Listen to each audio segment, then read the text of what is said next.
Video kali ini akan membahas mengenai cara konfigurasi router MikroTik pada jaringan lokal.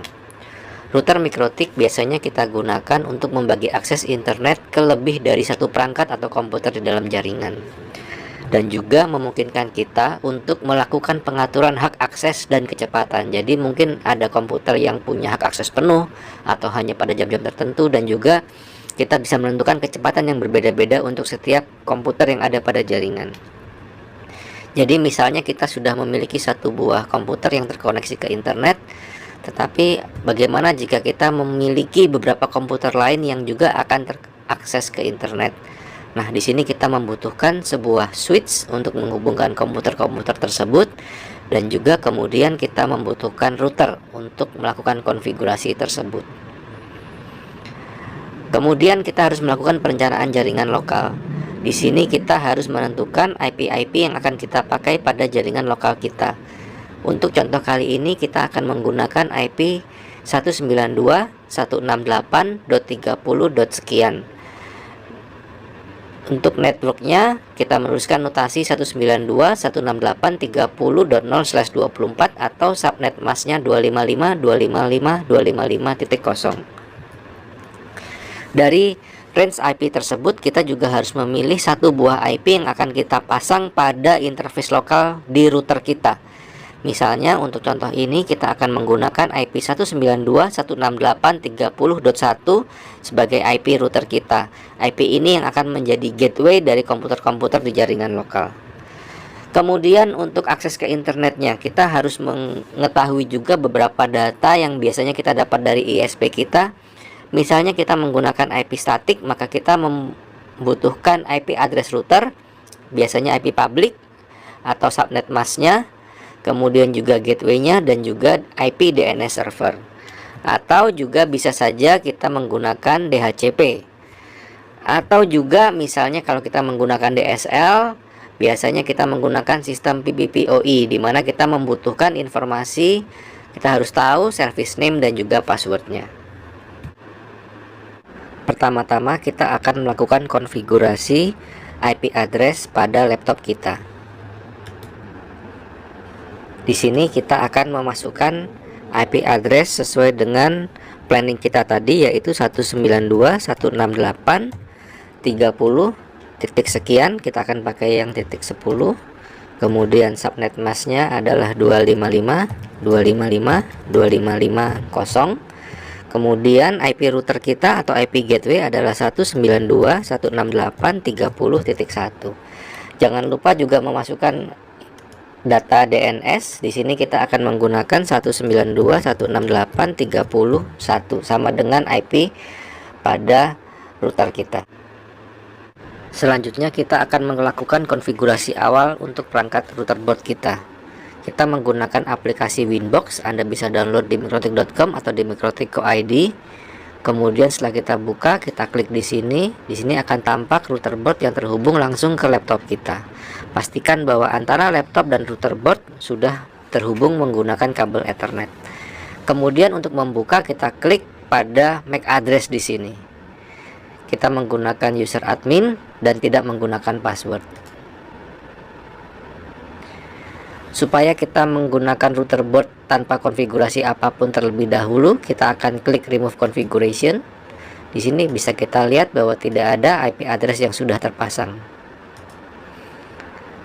Langkah selanjutnya adalah kita memberi nama pada router board kita supaya kita tidak bingung jika kita menggunakan lebih dari satu router board. Misalnya kita memberi nama router board kita ABC di sini. Oke. Nah, di sini juga akan tampak pada bagian atas Winbox ada tulisan nama router board kita, dan juga kalau kita melakukan konsol terminal di sini juga akan tampak nama router board kita. Langkah selanjutnya adalah kita akan membuat user ID baru, username baru untuk router kita. Di sini kita ke sistem user. Sudah ada user admin sebagai default user dari router board kita. Kita akan membuat user baru, misalnya teknisi. Kemudian grupnya kita ubah menjadi full. Kita apply di sini. Kemudian kita akan beri password. Jangan lupa untuk memberi password. Misalnya kita beri password di sini harus sama. Oke, user teknisi sudah siap kita gunakan, dan jangan lupa kita mendisable user admin.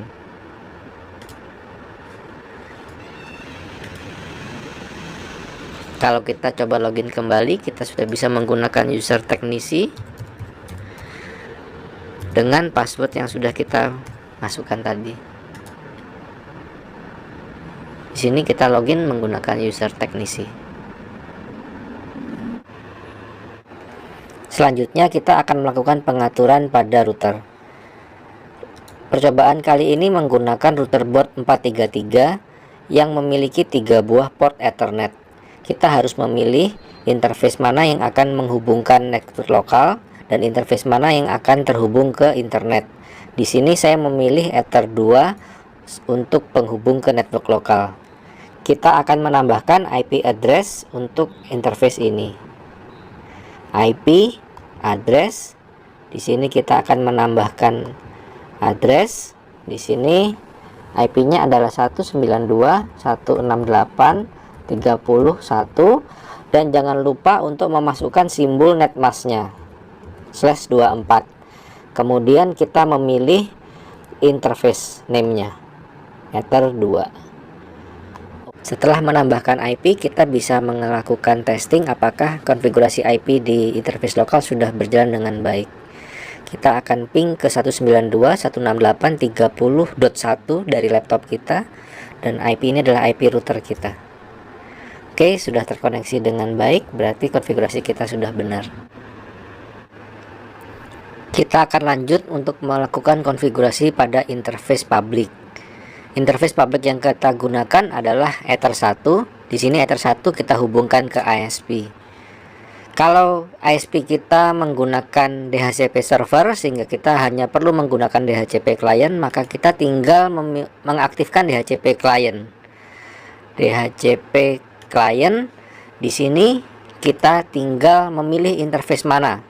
Karena di sini adalah Ether 1, maka kita akan pilih Ether 1. Nah, bisa kita lihat di sini bahwa statusnya sudah bound, artinya kita sudah berhasil mendapatkan IP dari DHCP server milik ISP. Kalau kita lihat di sini di bagian IP, kita sudah mendapatkan IP address yang diberikan oleh ISP, dan kita juga sudah mendapatkan setting DNS. Settingan ini diberikan oleh DHCP server. Kita hanya perlu mengaktifkan allow remote request supaya customer kita bisa melakukan request DNS. Berikutnya adalah dari router kita kemudian bisa cek apakah sudah terkoneksi ke internet. Misalnya kita mau melakukan ping ke google.com. Ya, sudah bisa. Nah, supaya dari laptop bisa terkoneksi juga ke internet, maka ada satu hal lagi yang perlu kita lakukan adalah mengaktifkan masquerade. Jadi di IP firewall NAT, di sini kita menambahkan satu rule baru. Chainnya adalah source NAT. Kemudian kita pilih out interface. Karena out interface yang berhubungan dengan ISP adalah Ether 1, di sini kita pilih Ether 1. Kemudian kita ke bagian action, di sini kita pilih action masquerade.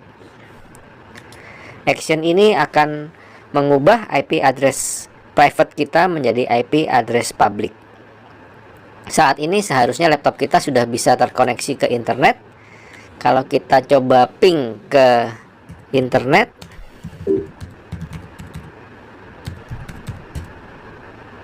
ya, laptop kita sudah terkoneksi ke internet.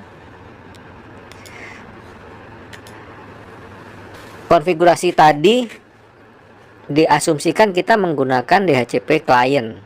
Nah, baik, kita akan hapus konfigurasi DHCP clientnya. DHCP client kita hapus. Nah, di sini kita harus menambahkan secara manual IP address. Ini ditanyakan ke ISP berapa IP address yang bisa kita pakai. Di tes ini kita akan menggunakan 202.165.127.2/28. Interface-nya Ether 1. Oke.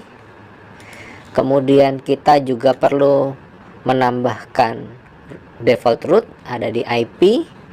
Kemudian root di sini kita tambahkan destination address 000/0 dan gateway-nya adalah 202.165.127.1. Informasi ini harus diminta dari ISP tempat kita berlangganan. Oke. Kemudian ada satu setting lagi yaitu IP DNS setting. Nah, di sini juga harus kita masukkan IP address yang kita dapatkan dari ISP kita, IP DNS servernya. Oke. Saat ini pun laptop kita harusnya juga sudah terkoneksi ke internet. Baiklah. Di sini kita tahu bahwa IP address laptop kita, kalau mau kita lihat di IP ARP kelihatan ada 192.168.30.10. Bagaimana kalau kita mau melimit laptop ini, speednya berapa? Cara termudah adalah menggunakan simple queue. Ada di queue, kemudian simple queue, kita tinggal klik plus. Nama bisa kita buat apapun.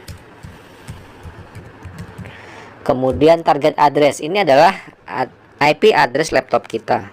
Di sini adalah 192.168.30.10. Nah, di sini kita tinggal buat upload berapa, download berapa. Misalnya di sini saya mau buat 128 kilo, downloadnya juga 128 kilo. Oke. Maka konfigurasi ini sudah akan bekerja untuk laptop. Hal terakhir yang perlu kita konfigurasi adalah NTP, ada di sistem SNTP client. Di sini kita tinggal mengaktifkan enable, kemudian modenya adalah unicast, kemudian IP-nya adalah id.pool.ntp.org. Kita apply, kita dapat IP. Di sini sudah tercatat mengenai data konfigurasi NTP-nya. Kemudian untuk di sistem clock, sistem clock di sini harusnya settingannya masih salah. Tapi kalau kita mau perbaiki, di sini bisa kita ganti menjadi Asia Jakarta. Kita apply. Ya. Seharusnya sekarang konfigurasi waktunya sudah benar, dan meskipun router boardnya kita restart, waktu akan menunjukkan dengan benar. Demikianlah konfigurasi dasar menggunakan router OS MikroTik. Terima kasih.